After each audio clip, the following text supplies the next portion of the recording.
এমন ভাবে সুন্দর করে ধাপে ধাপে ধীরে ধীরে জিনিসগুলোকে পড়িয়ে দেবো, যার মাধ্যমে তোমরা জিনিসগুলো খুব অল্প সময়ের মধ্যে এবং খুব ভালোভাবে জিনিসগুলো বুঝতে পারবে। তিনটে প্রশ্ন যে বুঝে নেবে তার সালোক সংশ্লেষ প্রক্রিয়ায় এই তিনটে প্রশ্ন কোনোদিন আটকাবে না।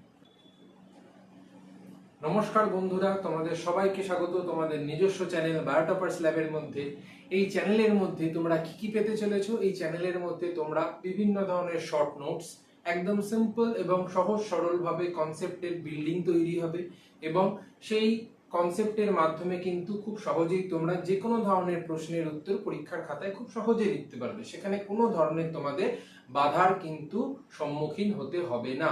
আমি এমন ভাবে সুন্দর করে ধাপে ধাপে ধীরে ধীরে জিনিসগুলোকে পড়িয়ে দেবো, যার মাধ্যমে তোমরা জিনিসগুলো খুব অল্প সময়ের মধ্যে এবং খুব ভালোভাবে জিনিসগুলো বুঝতে পারবে। তোমাদের আজকে যে ক্লাসটা শুরু হতে চলেছে সেটা হলো ক্লাস 9-এ। আমরা সবাই জানি ফার্স্ট সাবমেটিভ পরীক্ষাটা তো হয়ে গেছে, আশা করি সবাই খুব ভালো পরীক্ষা দিয়েছো। এবারে যে সেকেন্ড সাবমেটিভ পরীক্ষাটা রয়েছে, সেই সেকেন্ড সাবমেটিভ পরীক্ষাটার প্রস্তুতির জন্য এবারে আমরা কিন্তু একদম কোমর বেঁধে ভালো করে নেমে পড়ব। আজকে আমরা যেটা করব সেটা হলো সালোক সংশ্লেষ। এই সালোক সংশ্লেষ পার্টটাকে আমরা দুটো ভাগে ভাগ করেছি। বা তোমাদের মনে হতে পারে যে স্যার দুটো ভাগে ভাগ করলেন কেন, একটা পার্টেই পড়িয়ে দিতে পারতেন। না, সালোক সংশ্লেষ পার্টটা দুটো ভাগে ভাগ করা হয়েছে। তার প্রধান কারণ হলো প্রথম পার্টটায় তোমাদের সালোক সংশ্লেষ সম্পর্কে যে প্রাথমিক ধারণাগুলো রয়েছে, কোথায় কিভাবে কি কি সম্পন্ন হচ্ছে সেগুলো দেওয়া হবে। এবং সেকেন্ড যে পার্টটা আসবে সেটা খুবই গুরুত্বপূর্ণ একটা পার্ট। কেন? কারণ সেখানে বিভিন্ন ধরনের যে আলোক দশা এবং যে অন্ধকার দশা আছে সেগুলো সম্পর্কে আলোচনা করা হবে। আজকের পার্টটা খুব বেশি বড় হবে না, পরের দিনের পার্টটাও খুব বেশি বড় হবে না। এবং এই ছোট ছোট দুটো পার্ট পড়লেই কিন্তু তোমাদের সালোক সংশ্লেষের যতগুলো ঘোরানো পেঁচানো বোধমূলক কোশ্চেন আসে সেগুলো তোমরা সব কিছুর কিন্তু উত্তর করতে পারবে। তোমাদের আমি হড়প করে বলতে পারি একটা কোশ্চেনও তোমাদের বাদ যাবে না, আমি বলে দিচ্ছি। এই চ্যানেলও থাকছে, আমিও থাকছি, তখন তোমরা এসে বলবে। এবার এই যে টপিকটা আজকে থাম্বনেইলে আমরা দেখেছি অবশ্যই, যে সালোক সংশ্লেষ। সালোক সংশ্লেষ মানেটা কি? সালোক সংশ্লেষ মানে আমরা যদি এই ছবিটার মধ্যেও দেখি যে কোন একটা সবুজ উদ্ভিদের উপরে বা কোন একটা ক্লোরোফিল যুক্ত সবুজ জীবের উপরে যখন সূর্যালোক আসছে, সেই সূর্যালোকের উপস্থিতিতে গাছ কার্বন ডাই অক্সাইড এবং জল গ্রহণ করছে এবং তাদের দেহের ভেতরে যে ক্লোরোফিল আছে সেই ক্লোরোফিলের সহায়তায় যে সূর্য শক্তি ছিল, সেই সূর্য শক্তিটাকে তাদের দেহের ভেতরে একটা খাদ্য তৈরি করার মাধ্যমে সেটাকে স্থৈতিক শক্তি রূপে জমা রাখে। জিনিসটা শুনতে খুব ইন্টারেস্টিং লাগলো না? জিনিসটা আসলে কি? জিনিসটা হলো, ধরো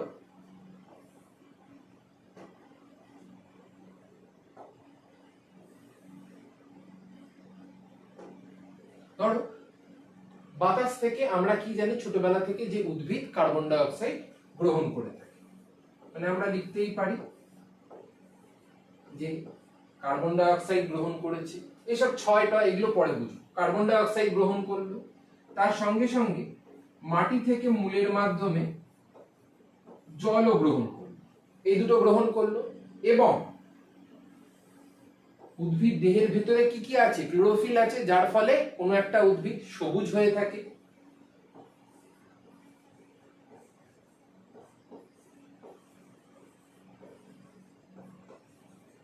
এবং তার সঙ্গে সঙ্গে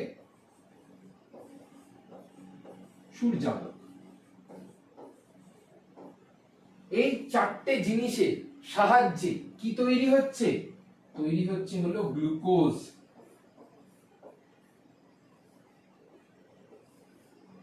এটাকে আমরা বলে থাকি C6H12O6। তার মানে কি হলো, আমরা যদি হাতের 5টা আঙুলের সঙ্গে তুলনা করি, একদম সহজভাবে বুঝবো। বাতাস থেকে কার্বন ডাই অক্সাইড নিল, সূর্যালোকের আলো এলো, ক্লোরোফিলের সাহায্যে এবং জল শোষণ করার মাধ্যমে উদ্ভিদ দেহে কি তৈরি হলো? বুড়ো আঙুলটায় কি ধরবো আমরা? গ্লুকোজ তৈরি হলো। তার মানে আমাদের এই হাতের 5টা আঙুল দিয়ে আমরা বুঝতে পারছি কার্বন ডাই অক্সাইড, সূর্যালোক, ক্লোরোফিল, জল, এই চারটে জিনিসের সাহায্যে একটা জিনিস তৈরি হলো। সেটা কি? সেটা হলো গ্লুকোজ। এবার এই গ্লুকোজটা আমরা বললাম না যে খাদ্যের মধ্যে স্থৈতিক শক্তি রূপে এর মধ্যে কিন্তু শক্তি জমা রয়েছে। তার মানেটা কি? তার মানেটা হলো সূর্যের যে আলোটা, তার ভেতরে তো শক্তি আছে। এবার এই যে শক্তিটা, এই শক্তিটা প্রথমে উদ্ভিদ গ্রহণ করে, উদ্ভিদ গ্রহণ করার পরে সেটাকে কি রূপে পরিণত করে? এটিপি রূপে। এটা আমরা আগেও পড়েছি, এটিপি, যেটাকে আমরা বলে থাকি অ্যাডিনোসিন ট্রাইফসফেট। Adenosine triphosphate. এবার এই অ্যাডিনোসিন ট্রাইফসফেটটা একটা চক্রাকার পথে আবর্তিত হতে হতে হতে হতে কি তৈরি করছে না, গ্লুকোজ তৈরি করছে। এবং এই গ্লুকোজের ভেতরে এটিপিটা কিন্তু একটা স্থৈতিক শক্তি রূপে জমা থাকছে, মানে একটা স্থিতি শক্তি রূপে জমা থাকছে। মানে ধরো কোনো একটা খাদ্য আমরা খেলাম, সেই খাদ্যটা যখন খাওয়া হচ্ছে, সেটা যখন আমাদের দেহের ভেতরে যাচ্ছে, তারপরেই তো সেই খাদ্যটার বহিঃপ্রকাশ ঘটছে, আমাদের দেহের ভেতরে শক্তি আসছে। কোনো প্রোটিন জাতীয় খাদ্য খেলাম বা কার্বোহাইড্রেট জাতীয় খাদ্য খেলাম, ঠিক একইভাবে উদ্ভিদ সূর্যালোক থেকে যে শক্তিটা নিচ্ছে, সেই শক্তিটা কিসের মধ্যে জমা হচ্ছে? গ্লুকোজের মধ্যে জমা হচ্ছে। কি রূপে জমা হচ্ছে? স্থৈতিক শক্তি রূপে জমা হচ্ছে। তাহলে এবারে যদি আমরা সংজ্ঞাটা বলি, সংজ্ঞা এখানে কিন্তু আমার কাছে মুখস্থ করার কোনো কনসেপ্ট নেই, ওই দুলে দুলে সে যে সংজ্ঞা মুখস্থ করতে হবে ওই রকম ব্যাপারটা না। এক্ষুনি কি বললাম যে এমনই হলো একটা জটিল প্রক্রিয়া, এই যে সালোক সংশ্লেষ, সেটা হলো এমনই একটা জটিল প্রক্রিয়া বা জটিল শারীরবৃত্তীয় প্রক্রিয়া, যেখানে আমরা দেখতে পাচ্ছি যে সবুজ ক্লোরোফিল যুক্ত যে সমস্ত জীবেরা রয়েছে তারা সূর্যালোকের উপস্থিতিতে এবং ক্লোরোফিলের সহায়তায়, এই বিক্রিয়াটা থেকেই আমরা বলতে পারবো, সূর্যালোকের উপস্থিতিতে এবং ক্লোরোফিলের সাহায্যে পরিবেশ থেকে যে কার্বন ডাই অক্সাইড এবং যে জলটাকে গ্রহণ করেছে তাদের সাহায্যে যে সরল শর্করা তৈরি করছে, এই যে গ্লুকোজ, এটা কিন্তু হলো আসলে একটা সরল শর্করা। এই যে সরল শর্করাটা গ্লুকোজ রূপে তৈরি করেছে এবং তার সঙ্গে সূর্যের থেকে যে শক্তিটা এসছে, সেই আগত শক্তিটাকে যখন খাদ্যের মধ্যে বা গ্লুকোজের মধ্যে স্থৈতিক শক্তি রূপে যখন আবদ্ধ করছে, সেই প্রক্রিয়াটাকেই বলছি আমরা সালোক সংশ্লেষ। এবারে এখানে আরেকটা জিনিস লক্ষ্য করো, আরেকটা লাইন আছে, সেটা বলা হচ্ছে যে উপজাত বস্তু রূপে জল এবং গৃহীত কার্বন ডাই অক্সাইডের সমপরিমাণ অক্সিজেন উৎপন্ন হয়। এটার মানে কি?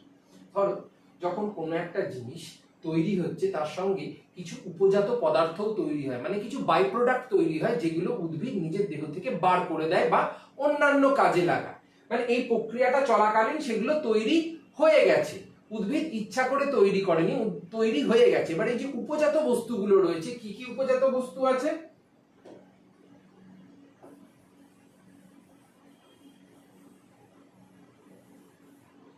কি কি উপজাত বস্তু আছে? একটা হলো অক্সিজেন, আর একটা হলো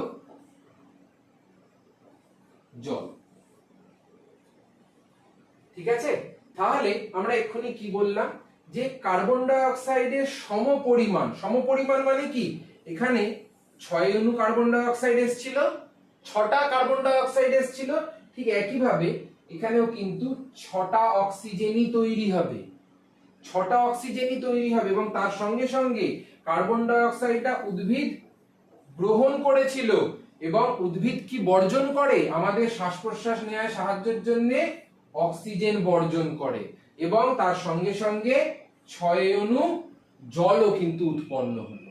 তাহলে 6 অণু কার্বন ডাই অক্সাইড এবং 12 অণু জলের সমন্বয়ে সূর্যালোকের উপস্থিতিতে ক্লোরোফিল যুক্ত জীবের মধ্যে যে প্রক্রিয়া সম্পন্ন হচ্ছে, যার ফলে খাদ্যস্থ মানে যে শক্তিটা আছে, সেই শক্তিটা খাদ্যস্থ স্থৈতিক শক্তি রূপে গ্লুকোজের মধ্যে সঞ্চিত হচ্ছে এবং কিছু উপজাত পদার্থ রূপে সমপরিমাণে কার্বন ডাই অক্সাইডের সমপরিমাণে অক্সিজেন তৈরি হচ্ছে এবং তার সঙ্গে জলও তৈরি হচ্ছে। এই সম্পূর্ণ প্রক্রিয়াটাকেই আমরা বলে থাকি সালোক সংশ্লেষ, আর কিচ্ছু না। সালোক সংশ্লেষ কথাটার মধ্যেই উত্তর লুকিয়ে রয়েছে। স্ব আলোক সংশ্লেষ, আমরা যদি সন্ধি বিচ্ছেদ করি, স্ব আলোক সংশ্লেষ মানে আলোর উপস্থিতিতে যখন কিছু তৈরি হচ্ছে, আলোর উপস্থিতিতে কি তৈরি হলো? গ্লুকোজ তৈরি হলো। এই যে আলোর উপস্থিতিতে গ্লুকোজ তৈরি হলো, যেটাকে আমরা বলি C6H12O6, সেটাকেই বলা হচ্ছে সালোক সংশ্লেষ। আলোর উপস্থিতিতে গ্লুকোজ তৈরি হচ্ছে। এবারে এই সালোক সংশ্লেষটা কোথায় কোথায় হয়, বা আর একটা গুরুত্বপূর্ণ জিনিস যদি খুব ভালো করে লক্ষ্য করে থাকো, আমরা প্রথমে বলেছিলাম ক্লোরোফিল যুক্ত জীব, জীব বলেছিলাম, ডাইরেক্টলি কিন্তু বলে দিইনি ক্লোরোফিল যুক্ত উদ্ভিদ, এখানে কিন্তু উদ্ভিদ লিখে দিও না, তাহলে জিনিসটা ভুল হয়ে যাবে। কেন স্যার?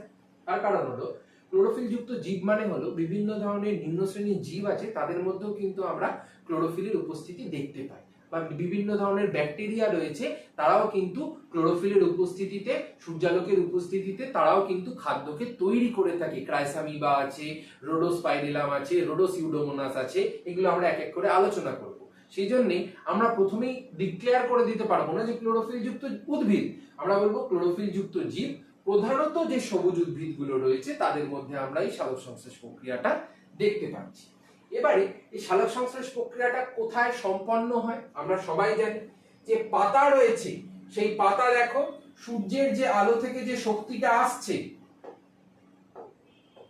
সূর্যের আলো থেকে যে শক্তিটা আসছে সেই শক্তিটা পাতার উপর এসে পড়ছে, এবং পাতার মধ্যে কি থাকে? পাতার মধ্যে এক বিশেষ ধরনের কলা থাকে, যেটাকে আমরা বলে থাকি মেসোফিল কলা। সহজ করে একটু বলি,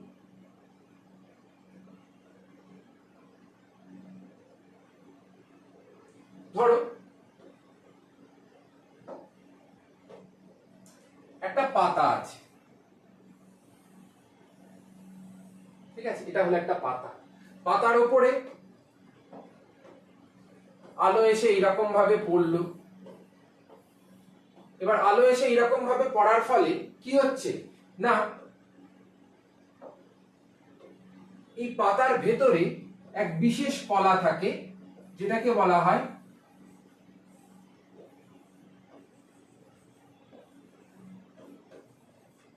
মেসোফিল কলা,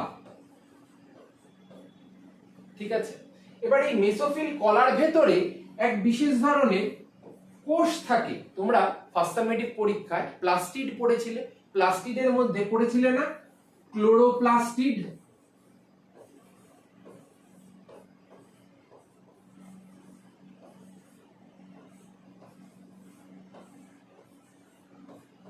এটা হলো একটা কোষ অঙ্গাণু, এটা একটা কোষ। এবারে এই ক্লোরোপ্লাস্টিডের ভেতরে কে থাকে? ক্লোরোপ্লাস্টিডের ভেতরে থাইলাকয়েড থাকে। থাইলাকয়েডটা কিরকম দেখতে হয়? যদি আমি ক্লোরোপ্লাস্ট একটুখানি এঁকে তোমাদের বলি, তাহলে ক্লোরোপ্লাস্টটা দেখতে হয় সাধারণত এই রকম, ঠিক আছে, দ্বিপর্দাবৃত একটা অঙ্গাণু, যেখানে আমরা এই কোষ অঙ্গাণুর ভেতরে এরকম কিছু বস্তার মতো থলে দেখতে পাই। এই যে বস্তার মতো থলেগুলো রয়েছে, এই এক একটা থলেকে বলা হয় থাইলাকয়েড। মানে এই যে একটা এরকম চ্যাপ্টা থলে, এটা হলো থাইলাকয়েড। এবারে অনেকগুলো থাইলাকয়েড যখন একটার উপর এরকম ভাবে একটা স্তম্ভের মতো একটা গঠন তৈরি করছে, একটা স্তর তৈরি করছে, সেটাকে আমরা কি বলে থাকি? সেটাকে আমরা বলে থাকি গ্রানাম। সেটাকে আমরা বলে থাকি গ্রানাম।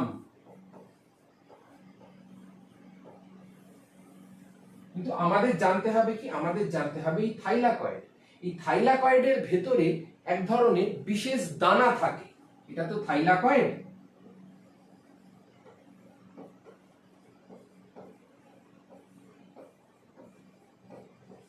এই থাইলাকয়েডের ভিতরে এক বিশেষ ধরনের দানাদার একটা অংশ থাকে, যেটাকে আমরা কি বলি? যেটাকে আমরা বলি কোয়ান্টোজোম।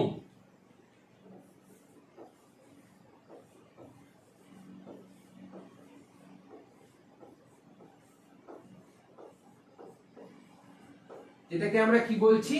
কোয়ান্টোজোম। এটা এক ধরনের বিশেষ দানা, এবং এই দানার মধ্যে কি থাকছে? দানার মধ্যেই থাকছে হলো আসল জিনিস। সেটা কি?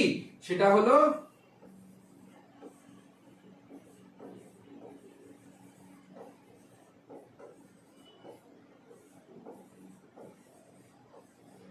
ক্লোরোফিল রঞ্জক। বোঝা গেল তাহলে কিভাবে প্রক্রিয়াটা চলছে? প্রথমে আলো এলো, আলোর পরে তারপরে পাতার মধ্যে যে মেসোফিল কলা আছে, মেসোফিল কলার ভেতরে যে কোষ অঙ্গাণুটা রয়েছে সেটাকে বলা হচ্ছে ক্লোরোপ্লাস্ট। ক্লোরোপ্লাস্টের ভেতরে এরকম কিছু স্তরে স্তরে, আমি ছবিটাও দেখাচ্ছি এক্ষুনি, স্তরে স্তরে থাকা এরকম একটা গঠন আমরা দেখতে পাবো, যেটাকে আমরা বলে থাকি গ্রানাম। এবং এক একটা যে বস্তার মতো থলেগুলো রয়েছে, একটার উপর এরকম করে চাপানো আছে, সেই এক একটা থলেকে আমরা বলে থাকি থাইলাকয়েড। এবং এই থাইলাকয়েডের মধ্যে এক বিশেষ দানা থাকে, যে দানাটাকে আমরা কি বলছি, সেই দানাটাকে আমরা বলে থাকি কোয়ান্টোজোম। ঠিক আছে, এবং এই কোয়ান্টোজোমের ভেতরে এক বিশেষ বিশেষ রঞ্জক থাকে, যেটা সালোক সংশ্লেষ প্রক্রিয়ায় খুব সাহায্য করে থাকে, বা আমরা মুখ্য রঞ্জক বলে থাকি, সেটা হলো ক্লোরোফিল রঞ্জক, যার ফলে একটা উদ্ভিদ সবুজ হয়ে থাকে। এবারে এই যে ওয়ার্ড ডায়াগ্রামটা বানালাম, এখান থেকে কিছু বিশেষ তোমাদের কোশ্চেন আমি বলে দিচ্ছি, সেগুলো কিন্তু আসবে। কি কি কোশ্চেন আসবে? প্রথমত হলো তোমাদের 4 ধরনের কোশ্চেন জিজ্ঞাসা করে। কি কি জিজ্ঞেস করে? প্রথমে জিজ্ঞাসা করবে যে সালোক সংশ্লেষ কোন কলায় সম্পন্ন হয়ে থাকে।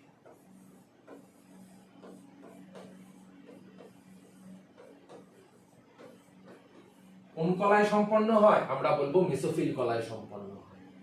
যদি বলে সালোক সংশ্লেষ কোন কোষের মধ্যে সম্পন্ন হয়ে থাকে,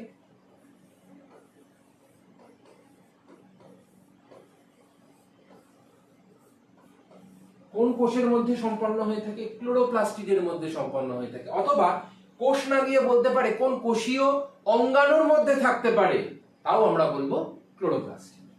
এবারে বলতে পারে যে সালোক সংশ্লেষের যে মুখ্য যে গঠন, সেটা কার মধ্যে আমরা দেখতে পাচ্ছি? থাইলাকয়েডের মধ্যে।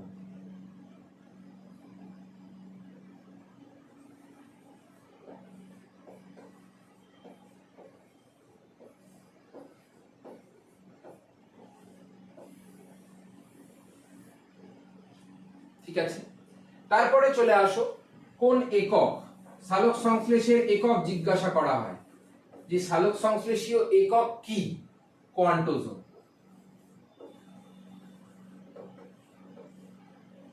একক কি? কোয়ান্টোজোম। আর জিজ্ঞাসা করা হবে যে সালোক সংশ্লেষীয় রঞ্জক কি?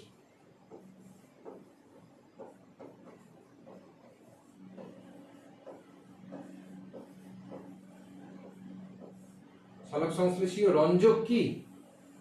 রঞ্জক হলো আমাদের ক্লোরোফিল।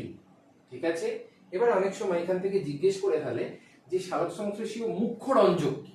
ঠিক আছে, 2 ধরনের রঞ্জক, একটা মুখ্য রঞ্জক, একটা গৌণ রঞ্জক। এবারে মুখ্য রঞ্জক মানে কি? মুখ্য রঞ্জক মানে হলো এই যে আলোটা এলো, আলোটা এসে যে ক্লোরোফিলে প্রথম হিট করছে, 2 ধরনের ক্লোরোফিল আমরা পড়বো, এ এবং বি। এই এ এবং বি এর মধ্যে যে ক্লোরোফিলে আলোটা হিট করেছে এবং হিট করার ফলে বা আঘাত করার ফলে সেই ক্লোরোফিল থেকে ইলেকট্রনটা বাইরে বেরিয়ে গেছে, সেই ক্লোরোফিলটাই হলো মুখ্য রঞ্জক। মানে এখানে মুখ্য রঞ্জক কে? এখানে মুখ্য রঞ্জক হলো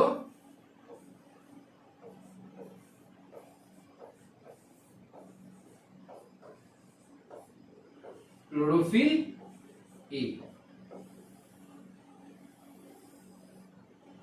ঠিক আছে, ক্লোরোফিল এ হলো মুখ্য রঞ্জক। এবারে সালোক সংশ্লেষ কোথায় কোথায় সম্পন্ন হয়ে থাকে, কোথায় কোথায় হয়?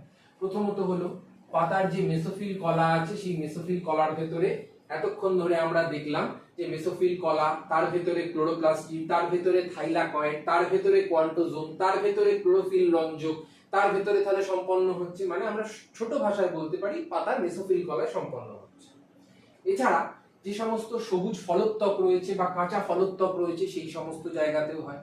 মোদ্দা কথা এটুকু মনে রাখবে যে উদ্ভিদের যে অংশটা সবুজ, তার মানে হ্যাঁ এরকম না যে কোনো একটা গাছে শ্যাওলা পড়ে গেছে তার মানে সেই গাছটা সালোক সংশ্লেষ করছে, ওটা শ্যাওলা পড়ে গেছে, গাছটা নিজে থেকে সবুজ না।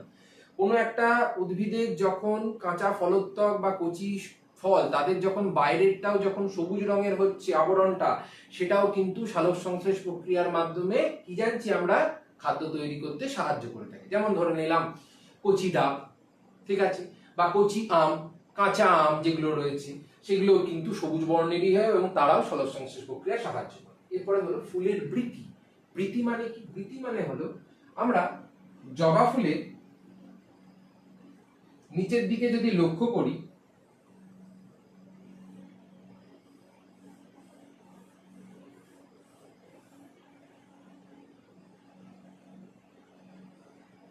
তাহলে এইরকম একটা গঠন দেখতে পাই না? জবা ফুলটাকে ছিঁড়ে নিয়ে ভালো করে দেখবে, এরকম একটা গঠন দেখতে পাই, পুরো সবুজ বর্ণের হয়, এটা পুরো সবুজ বর্ণের হয়।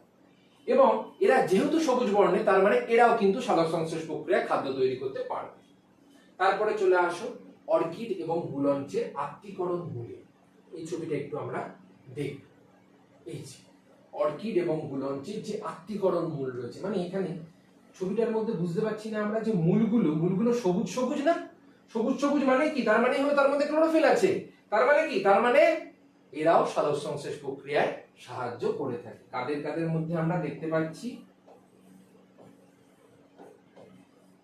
অর্কিড ও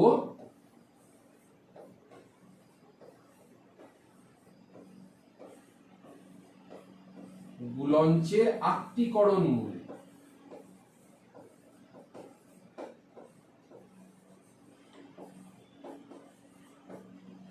অর্কিড ও গুলঞ্চের আত্তীকরণ মূল। এবারে দেখো যেটা বললাম, এই যে ফুলের সবুজ বৃতি আমরা দেখি না, ফুলের নিচের দিকে এরকম একটা কানেকশন থাকে সবুজ রঙের, এটাকেই বলা হয় ফুলের সবুজ বৃতি। অথবা এই যে কাঁচা ফলোত্বক, সবুজ ফলোত্বক, এগুলো কি, এগুলোও কিন্তু সালোক সংশ্লেষ প্রক্রিয়ায় সাহায্য করে থাকে। এই যে ফণী মনসার পর্ণকাণ্ড, কাণ্ডটা সবুজ, তার মানে এরাও সালোক সংশ্লেষ প্রক্রিয়ায় সাহায্য করছে। মোদ্দা কথা হলো যেখানে ক্লোরোফিল থাকবে সেই অংশটাই সবুজ হবে, সেই অংশটাই সালোক সংশ্লেষ প্রক্রিয়ায় খাদ্য তৈরি করতে সাহায্য করে থাকে। এছাড়াও বিভিন্ন ধরনের এককোষী ক্লোরোফিল যুক্ত প্রোটিস্টা রয়েছে। আগেই তোমাদের বলেছিলাম যে প্রথম দিকে কিন্তু আমরা বলি ক্লোরোফিল যুক্ত জীব। কেন? কারণ উদ্ভিদ ছাড়াও বিভিন্ন ধরনের প্রোটিস্টা রয়েছে নিম্ন শ্রেণীর এবং ব্যাকটেরিয়া রয়েছে যারা সালোক সংশ্লেষ প্রক্রিয়ার মাধ্যমে খাদ্য তৈরি করতে পারে। সেজন্য আমরা প্রথমেই বলতে কোনোদিনই পারবো না যে সালোক সংশ্লেষ প্রক্রিয়া সবসময় উদ্ভিদই সম্পন্ন হচ্ছে। ঠিক আছে? যদি পরীক্ষায় জিজ্ঞাসা করা হয়, অবশ্যই জিজ্ঞাসা করবে, এটা আমি বলে দিচ্ছি, যে এককোষী ক্লোরোফিল যুক্ত প্রোটিস্টাদের নাম বল। কি কি হবে? ইউগ্লিনা, ক্রাইসামিবা। ইউগ্লিনা, ক্রাইসামিবা। যদি বলে ব্যাকটেরিয়ার নাম বলো যারা ক্লোরোফিল যুক্ত ব্যাকটেরিয়া যারা সালোক সংশ্লেষ প্রক্রিয়ায় সাহায্য করছে, রোডোসিউডোমোনাস, আর একটা হলো রোডোস্পাইরিলাম। রোডোসিউডোমোনাস আর রোডোস্পাইরিলাম, এই কটা জায়গাতেই কিন্তু সালোক সংশ্লেষ প্রক্রিয়ার মাধ্যমে খাদ্য তৈরি হয়ে থাকে। আর পাতা যেটা আমরা বলছিলাম, পাতা যেটা, এই পাতার এই হলো মেসোফিল কলা, এটা হলো মেসোফিল কলা। এই মেসোফিল কলার ভেতরে বুঝতে পারছো কিছু স্তরে স্তরে স্তরে স্তরে সাজানো একটা বস্তার মতো একটা গঠন রয়েছে। এই এক একটা বস্তার মতো গঠনটাকে আমরা বলে থাকি থাইলাকয়েড। এবং এই সম্পূর্ণ যে একটা স্তম্ভ তৈরি হয়েছে অনেকগুলো বস্তা পরপর রাখার পরে, এই সম্পূর্ণ স্ট্রাকচারটাকে আমরা বলে থাকি গ্রানাম। ঠিক আছে? এবং এই থাইলাকয়েডের মধ্যে কি থাকে? থাইলাকয়েডের মধ্যে থাকে হলো সেই কি একক, কি একক? কোয়ান্টোজোম। আর এই কোয়ান্টোজোমের ভেতরে কি থাকে? কোয়ান্টোজোমের ভেতরে থাকে হলো ক্লোরোফিল। এই ক্লোরোফিল থাকার ফলেই কিন্তু আসলে সালোক সংশ্লেষ প্রক্রিয়াটা সম্পন্ন হয়ে থাকছে। বা এখানেও দেখো এই যে পরপর পরপর স্তরে স্তরে স্তরে স্তরে যে সাজানো রয়েছে, এক একটাকে বলা হচ্ছে থাইলাকয়েড। সম্পূর্ণটাকে আমরা কি বলছি? সম্পূর্ণটাকে আমরা বলছি গ্রানাম। আর এটা আমরা পড়েছিলাম না এরকম একটা 3D স্ট্রাকচার ক্লোরোপ্লাস্টের মধ্যে 9 এর ফার্স্ট সাবমেটিভ পরীক্ষায়। আর এটা হলো রোডোসিউডোমোনাস আর এটা হলো রোডোস্পাইরিলাম। তোমাদের মনে হতে পারে যে স্যার এটা তো লাল লাল দেখতে লাগছে। এরা লাল হলেও এরাও কিন্তু নিজেদের দেহের ভেতরে যেহেতু বিশেষ ধরনের কিছু ক্লোরোফিল থাকে সেজন্য এরাও কিন্তু বিভিন্ন পরিবেশে নিজেদের দেহ থেকে সালোক সংশ্লেষ প্রক্রিয়ার মাধ্যমে খাদ্য তৈরি করে থাকে। এরপরে চলে আসি তিনটে খুব হট টপিক প্রশ্ন। তিনটে হট টপিক প্রশ্ন, এই তিনটে প্রশ্ন যে বুঝে নেবে তার সালোক সংশ্লেষ প্রক্রিয়ায় এই তিনটে প্রশ্ন কোনোদিন আটকাবে না। প্রথমটা হলো উপচিতি বিপাক। উপচিতি বিপাক মানে কি? উপচিতি মানে হলো যখন কোনো একটা সরল জৈব যৌগ যুক্ত হয়ে একটা জটিল জৈব যৌগ তৈরি করার মাধ্যমে জীবদেহের শুষ্ক ওজন বৃদ্ধি করছে। মানে ধরো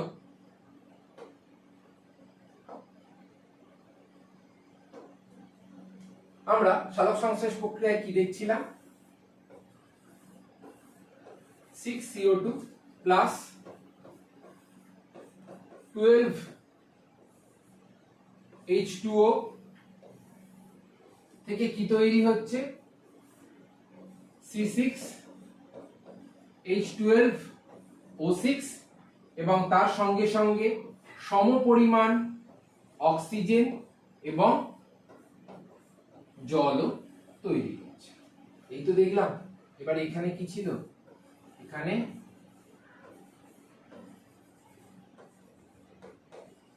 ক্লোরোফিল ছিল আর এখানে সূর্যালোক ছিল। তাহলে এই যে দুটো সরল যৌগ কার্বন ডাই অক্সাইড আর জল, এরা দুজনে একসঙ্গে যুক্ত হয়ে আলটিমেটলি কি তৈরি করলো? গ্লুকোজ তৈরি করলো। এবং এই যে গ্লুকোজ, এই গ্লুকোজটা হলো কিন্তু একটা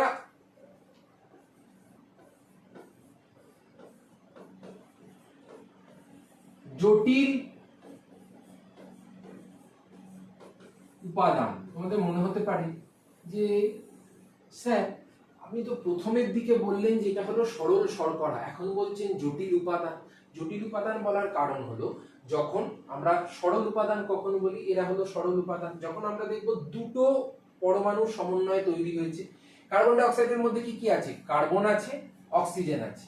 জলের মধ্যে কি কি আছে? হাইড্রোজেন আছে, অক্সিজেন আছে। যখন দুটোর বেশি হয়ে যাচ্ছে তার মানে সেটা হয়ে গেল জটিল উপাদান। মানে এখানে কি কি দেখতে পাচ্ছি? কার্বন ডাই অক্সাইড মানে কার্বন, হাইড্রোজেন আর অক্সিজেন। যখনই তিনটে হয়ে গেল তার মানে এটা কি হয়ে গেল? এটা হয়ে গেল এটা জটিল উপাদান।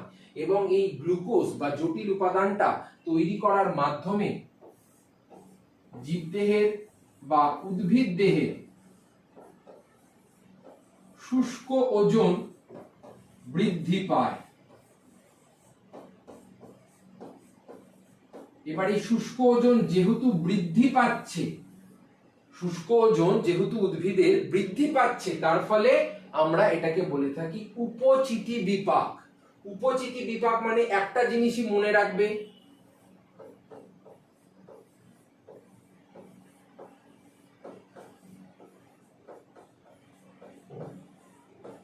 যে উপ কথাটার মানেই আমরা ধরে নিচ্ছি এখানে শুষ্ক ওজন বৃদ্ধি।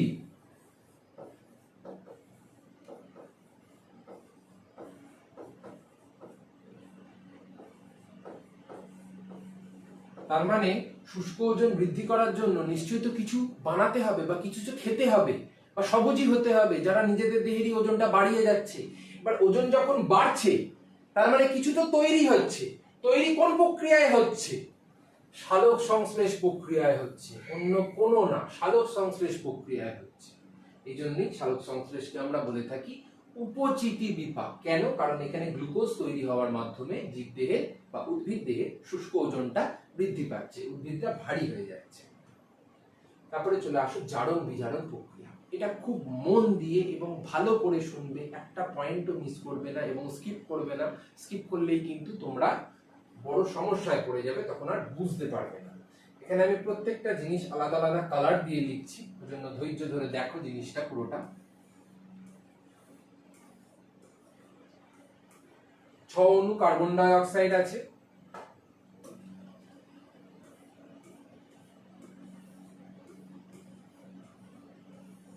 12 অণু জল আছে। এদের সমন্বয়ে কি তৈরি হচ্ছে?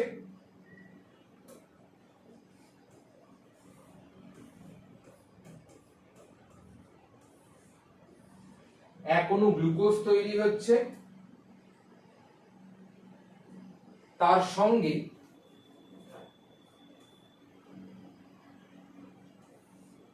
অক্সিজেন তৈরি হচ্ছে এবং জল তৈরি হচ্ছে। এগুলো সব 6 অণু করে রয়েছে, এগুলো সব 6 অণু করে রয়েছে, এগুলো 6। এবারে জারণ বিজারণ মানে কি? একটা জিনিস মনে রাখবে, জারণ মানে হলো, জারণ মানে কি? জারণ মানে হলো হাইড্রোজেন ত্যাগ করা। যখন আমরা দেখব কেউ হাইড্রোজেন ত্যাগ করে দিল তার মানে সে জারণ করলো। আর যখন কেউ হাইড্রোজেন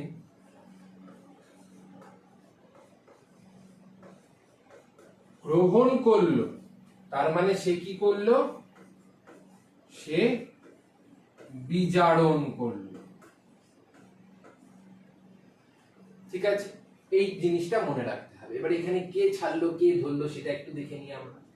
যেমন এখানে যদি ভালো করে লক্ষ্য করো, এই যে একমাত্র জল, এই জলের কাছে একমাত্র হাইড্রোজেনটা আছে। এই দিকেরটা এখন আমরা ধরছি না, এই দিকে তো আগে তো জিনিসপত্র নিয়ে তো বসতে হবে, আগে তো সবজিপাতি নিয়ে বসবো, তারপরে তো রান্নার কথা ভাববো, তারপরে তো তরকারি তৈরি হবে। এবার এই যে জিনিসটা এসছে, এই যে জল এসছে, জলের মধ্যে তো হাইড্রোজেন আছে। এবারে এই যে হাইড্রোজেনটা, এই হাইড্রোজেনটা বেরিয়ে যায়। এবার বেরিয়ে যখন যাচ্ছে, বেরিয়ে গিয়ে কোথায় যাচ্ছে? বেরিয়ে গিয়ে যাচ্ছে হলো এই গ্লুকোজের কাছে। ঠিক আছে, আর এই যে কার্বন ডাই অক্সাইডটা ছিল, এই কার্বন ডাই অক্সাইডটা এই হাইড্রোজেনটাকে গ্রহণ করেছে। মানে মোদ্দা কথা যদি একদম সহজ করে বলা হয়,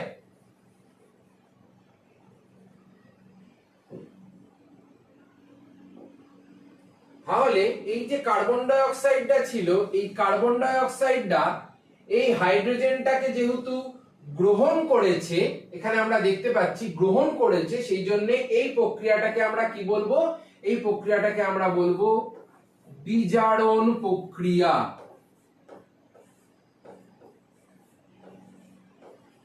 এই প্রক্রিয়াটাকে আমরা বলবো বিজারণ প্রক্রিয়া। কেন? এক্ষুনি বলেছি হাইড্রোজেন গ্রহণ করা মানেই বিজারণ। তাহলে কার্বন ডাই অক্সাইড জলের হাইড্রোজেনটাকে গ্রহণ করে নিল, সেই জন্য এটা হয়ে গেল বিজারণ। এবারে এখানে কি পড়ে থাকছে? শুধু তো অক্সিজেন পড়ে থাকছে। তাহলে এই অক্সিজেনটা এখানে চলে আসছে, এই যে এই অক্সিজেনটা এখানে চলে এসছে, তার মানে এই জলের থেকে হাইড্রোজেন বেরিয়ে গেছে। হাইড্রোজেন ত্যাগ করা বা বেরিয়ে যাওয়া মানে কি বলেছিলাম? জারণ।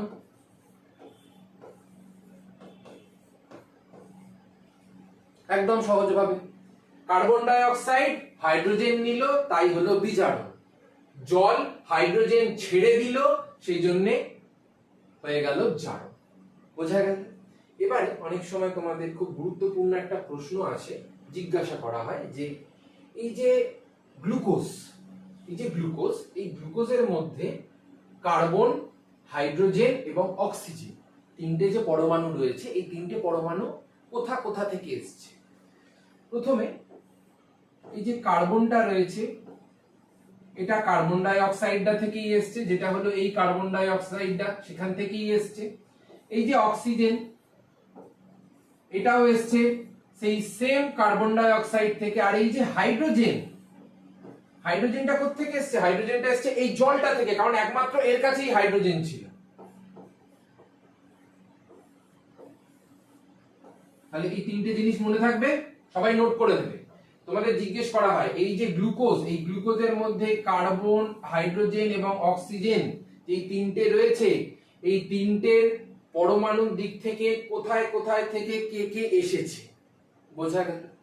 আরেকটা জিনিস জিজ্ঞেস করা হয় যে সালোক সংশ্লেষ প্রক্রিয়ায় যে 6 অণু অক্সিজেন উৎপন্ন হয়েছিল, সেই 6 অণু অক্সিজেন কার থেকে উৎপন্ন হয়েছিল? কার থেকে উৎপন্ন হয়েছিল? 6 অণু অক্সিজেনটা কার থেকে উৎপন্ন হয়েছিল? জলের থেকে উৎপন্ন হয়েছিল, সোজা। কেন? কারণ জলটা তো হাইড্রোজেন ছেড়ে দিল।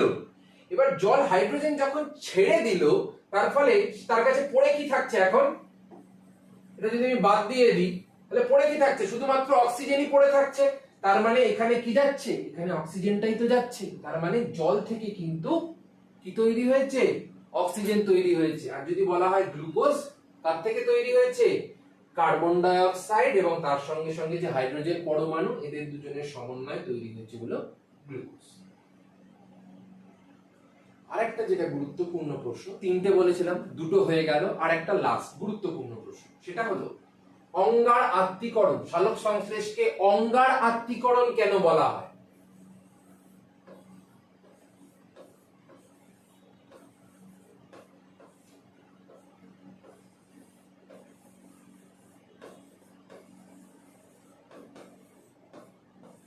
অঙ্গার আত্তীকরণ সালোক সংশ্লেষকে আমরা কেন বলে থাকি? কেন বলে থাকি? চলে আসি আমরা এবারে।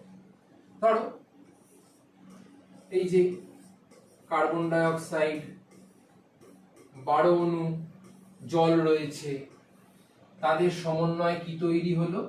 তাদের সমন্বয়ে তৈরি হলো C6H12O6। বারবার আমার সাথে আওড়াবে, তাহলে মুখস্থ হয়ে যাবে। C6H12O6 মানে গ্লুকোজ তৈরি হলো, এবং তার সঙ্গে সঙ্গে 6 অণু অক্সিজেন তৈরি হলো এবং 6 অণু জল তৈরি হলো। ঠিক আছে, এবারে অঙ্গার আত্তীকরণ মানে কি? অঙ্গার মানেই হলো কার্বন। কার কার্বন?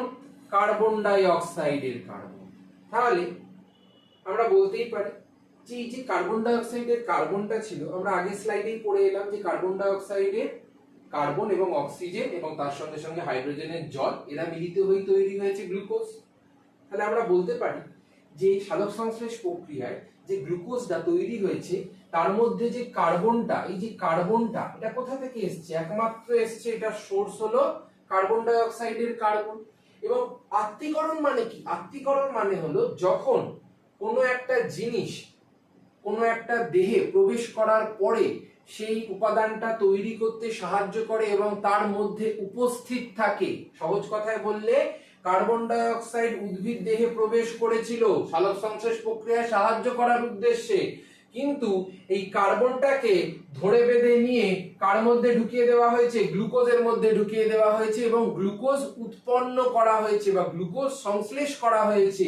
এই গ্লুকোজ সংশ্লেষের প্রক্রিয়াটাকেই আমরা বলে থাকি, বা কোনো কিছু তৈরি হয়ে তার মধ্যে কোনো জিনিস যখন প্রবেশ করে থাকে তখনই সেটাকে আমরা বলে থাকি আত্তীকরণ।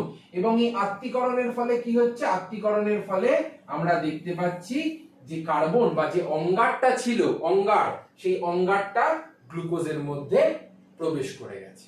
এই হলো ঘটনা। এই তিনটে প্রশ্ন তোমাদের কিন্তু খুব হট টপিক প্রশ্ন এবং কিন্তু আসবেই আসবে এই তিনটের মধ্যে।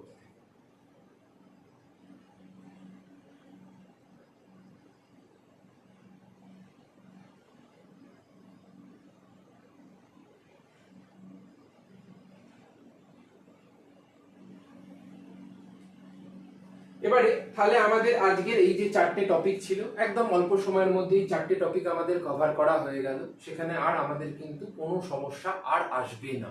যদি ভিডিওটা পুরো দেখে নাও উইদাউট এনি স্কিপ করে, তাহলে তোমাদের আমি বলে দিতে পারি সালোক সংশ্লেষ প্রক্রিয়ায় আর কোনোদিন কোনো সমস্যা থাকবে না। আর সেকেন্ড পার্টটায় আমরা আলোক দশা এবং অন্ধকার দশার যে টপিকটা রয়েছে সেটা আমরা আলোচনা করব। তাহলে আজকের মতো এতটাই থাকলো। তোমরা খুব ভালো করে পড়াশোনা করতে থাকো এবং 9 এর জন্য আমি বলে দিচ্ছি, আমি যতটুকু পড়াচ্ছি ততটুকু সাফিসিয়েন্ট, তার বাইরে কোথাও থেকে কিন্তু প্রশ্ন আসবে না। সেজন্য তোমাদের চিন্তা করার কোনো দরকার নেই। আজকে আমি যতটা পড়িয়েছি ততটা ভালো করে পড়বে বাড়িতে বই থেকে, তাহলেই কিন্তু পুরো জিনিসটা একদম সহজ সরল ভাবে তোমাদের মনে থাকবে। পড়বে, ঠিক আছে, অবশ্যই পড়বে, জিনিসগুলোকে রিডিং হলেও পড়বে। তাহলে কি হবে? আমাদের এই মাথায় সবসময় কিন্তু জিনিসগুলো গেঁথে থাকবে। ঠিক আছে, এবং তোমাদের কাছে এইটুকুই আমার বলার আছে যে সবাই খুব ভালো করে পড়ো এবং চ্যানেলটাকে লাইক, কমেন্ট এবং সাবস্ক্রাইব অবশ্যই করে দিও, যাতে পরবর্তী যে ভিডিওগুলো রয়েছে সেগুলো যখন আসে সেগুলোর নোটিফিকেশন যেন তোমরা অবশ্যই করে তাড়াতাড়ি পেয়ে যাও এবং সেই ভিডিওগুলো দেখে যাতে তোমাদের কনসেপ্টটা সম্পূর্ণ ক্ল্যারিটি তোমাদের তৈরি হয়। তাহলে আজকের মতো এতটাই থাকলো। অবশ্যই করে সবাই কিন্তু লাইক, কমেন্ট এবং সাবস্ক্রাইবটা একটু করে দিও। তোমাদের ওইটাই হলো আমাদের কাছে প্রধান ভালোবাসা। ঠিক আছে।